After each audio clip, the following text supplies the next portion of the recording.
ಉತ್ತರ ಕನ್ನಡ ಶಿವಮೊಗ್ಗ ಜಿಲ್ಲೆಯಲ್ಲಿ ಭಾರೀ ಮಳೆಯಾಗ್ತಿದ್ದು ಲಿಂಗನಮಕ್ಕಿ ಜಲಾಶಯದಲ್ಲಿ ನೀರಿನ ಮಟ್ಟ 1801 ಅಡಿಗೆ ಏರಿಕೆಯಾಗಿದೆ.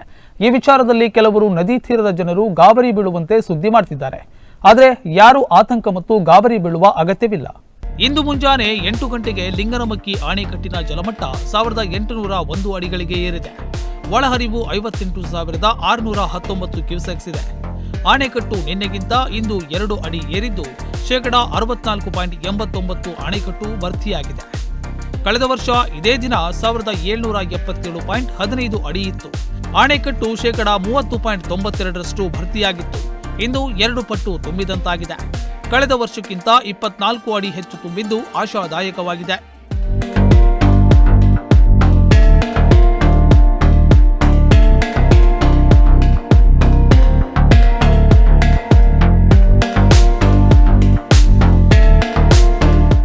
ಕೆಪಿಸಿ ನಿಯಮಾವಳಿಯಂತೆ 1801 ಅಡಿ ತುಂಬಿದಾಗ ಅಥವಾ ಅಣೆಕಟ್ಟು 65% ತುಂಬಿದಾಗ ಮೊದಲ ನೀರು ಬಿಡುವ ಮುನ್ನೆಚ್ಚರಿಕೆಯ ನೋಟಿಸು ನೀಡುತ್ತದೆ.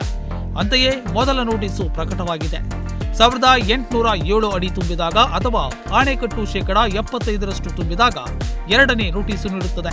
1812 ಅಡಿ ಅಥವಾ 85% ಅಣೆಕಟ್ಟು ತುಂಬಿದಾಗ ನೀರು ಬಿಡುವ ಅಂತಿಮ ನೋಟಿಸು ನೀಡುತ್ತದೆ.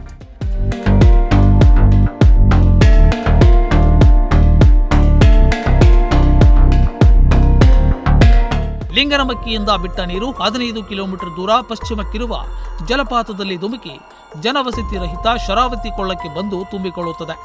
ಅಲ್ಲಿಯ ಟೇಲರಿಸ್ ಅಣೆಕಟ್ಟು ಹೆಚ್ಚು ವಿದ್ಯುತ್ ಉತ್ಪಾದಿಸುತ್ತಾ ತನ್ನ ಮಡಿಲನ್ನ ತೀರವಾಗಿ ಇಟ್ಟುಕೊಳ್ಳುತ್ತದೆ. ಪೂರ್ತಿ ತುಂಬುವವರೆಗೆ ಲಿಂಗನಮಕ್ಕಿ ನೀರಿನ ಒಂದು ಹನಿಯನ್ನು ಬಿಡುವ ಪ್ರಶ್ನೆಯೇ ಇಲ್ಲ. ಅಣೆಕಟ್ಟು 1816 ಅಡಿ ದಾಟಿದ ಮೇಲೆ ಪೂರ್ತಿ ತುಂಬಲು 3 ಅಡಿ ಬಾಕಿ ಇರುವಾಗ ಅಣೆಕಟ್ಟಿನ ಒಳಹರಿವು ಪರಿಶೀಲಿಸಿ 1-2 ಗೇಟು ತೆರೆದು ಅಗತ್ಯವಿದ್ದರೆ ನೀರು ಬಿಡುತ್ತದೆ. ಆದರೂ ಶರಾವತಿಯ ಜನವಸತಿ ಕೊಳ್ಳ ಗೇರುಸೊಪ್ಪದಿಂದ ಹೊನ್ನಾವರದವರೆಗೆ 35 ಕಿಲೋಮೀಟರ್ ಉದ್ದದಲ್ಲಿ ಪ್ರವಾಹ ಬಾಧಿಸದಂತೆ ಗೇರುಸೊಪ್ಪ ಟೇಲರಿಸ್ ಅಣೆಕಟ್ಟು ನೀರನ್ನು ಸಂಗ್ರಹಿಸಿಟ್ಟುಕೊಂಡು ನಿಧಾನವಾಗಿ ನೀರು ಬಿಡುತ್ತದೆ.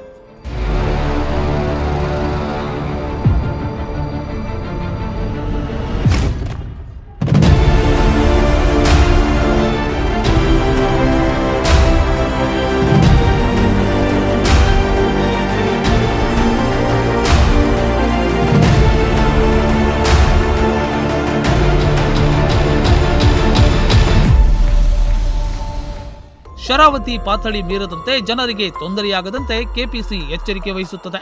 ಅಕಸ್ಮಾತ್ ಮಳೆ ಹೆಚ್ಚಾಗಿ 2 ಅಣೆಕಟ್ಟು ತುಂಬಿದರೆ ನೀರು ಬಿಡುವಾಗ ಸಮುದ್ರದ ಇಳಿತದ ಸಮಯದಲ್ಲಿ ನೀರು ಬಿಡುತ್ತದೆ. ಅದೇ ಸಮಯದಲ್ಲಿ ಗೇರುಸೊಪ್ಪ ಹೊನ್ನಾವರ ಭಾಗದ ಕೊಳ್ಳದಲ್ಲಿ ಭಾರೀ ಮಳೆ ಇದ್ದರೂ ನೆರೆ ಬರದಂತೆ ನಿಯಂತ್ರಿಸಲಾಗುತ್ತದೆ. ಅಣೆಕಟ್ಟಿನ 1 ಅಡಿ ನೀರು 1 ಕೋಟಿ ರೂಪಾಯಿ ಮೌಲ್ಯದ ವಿದ್ಯುತ್ ಉತ್ಪಾದಿಸುವುದರಿಂದ ಕೆಪಿಸಿ ನೀರು ವ್ಯರ್ಥವಾಗದಂತೆ ಜನರಿಗೂ ತೊಂದರೆಯಾಗದಂತೆ ಕಾಳಜಿ ವಹಿಸುತ್ತಾ ಬಂದಿದೆ. 1980ರ ದಶಕದಲ್ಲಿ ಟೇಲರಿಸ್ ಅಣೆಕಟ್ಟು ಇರಲಿಲ್ಲ. ಅಣೆಕಟ್ಟು 1819 ಅಡಿ ತುಂಬುವವರೆಗೆ ಕಾಯಲಾಗಿತ್ತು. ಏಕಾಏಕಿ ಲಕ್ಷಾಂತರ ಕ್ಯೂಸೆಕ್ಸ್ ನೀರು ಅಣೆಕಟ್ಟಿನ ಒಳಗೆ ಬಂದು ಒಂದೇ ದಿನ 4 ಅಡಿ ಏರಿದ ಕಾರಣ ಎಲ್ಲ ಗೇಟುಗಳನ್ನು ತೆರೆದು ನೀರು ಬಿಟ್ಟ ಕಾರಣ ನೇರವಾಗಿ ನೀರು ಗೇರುಸೊಪ್ಪದಿಂದ ಹೊನ್ನಾವರದವರೆಗೆ ತುಂಬಿಕೊಂಡ ಕಾರಣ ಸಾವಿರಾರು ಮನೆಗಳು ನೀರು ಪಾಲಾಗಿದ್ದವು, ಭೂಮಿ ಹಾಳಾಗಿತ್ತು. ಈಗ ಅಂತಹ ಪರಿಸ್ಥಿತಿ ಬರದಂತೆ ಎಚ್ಚರ ವಹಿಸುವ ಕಾರಣ ಗಾಬರಿ ಪಡುವ ಅಗತ್ಯವಿಲ್ಲ. ಸಂಜಯ್ ನಾಯ್ಕ್, ನುಡಿಸಿರಿ ನ್ಯೂಸ್, ಹೊನ್ನಾವರ.